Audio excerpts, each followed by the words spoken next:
সব ধান্দাবাজ। দেশ স্বাধীন করছেন না? কি স্বাধীন করছেন? এরপর আন্দোলন করতে হয় কেন? স্বাধীন যদি করে থাকেন আমার বোন ধর্ষিতা হয় কেন? স্বাধীন করে থাকলে আমার মা ধর্ষণ করা হয় কেন? আমার মাকে স্বাধীন হয়ে থাকলে মানুষের গলায় ছুরি চলে কেন? স্বাধীন হয়ে থাকলে ব্যবসায়ী দিব্যি আরামে ব্যবসা করতে পারে না কেন?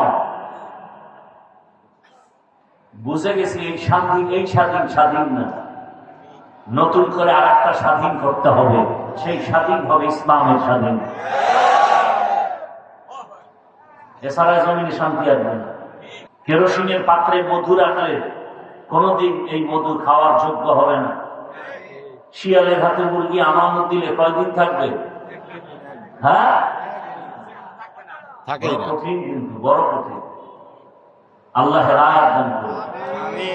আবু জাহাল রাসূলকে 13 বছর দেখছে, বয়ান শুনছে, এক দস্তরখানে খাইছে, কালেমা, এর নাম কফা। আর 27 বছরের যুবক রসুলকে জবাই করার জন্য তরবারি নিয়ে দৌড়ায়। নবীজির সামনে এসে রসুলকে দেখে তরবারি ফালায় বলে, ইয়া রাসূলুল্লাহ, বেয়াদবি মাফ করে কালেমা পড়ায়। কয় বছরের যুবক? 27 বছরের। রসুলকে জবাই করতে এসে কালেমা পড়ে। এই কপালওয়ালার নাম জানেন? বলেন। এর নাম কপাল।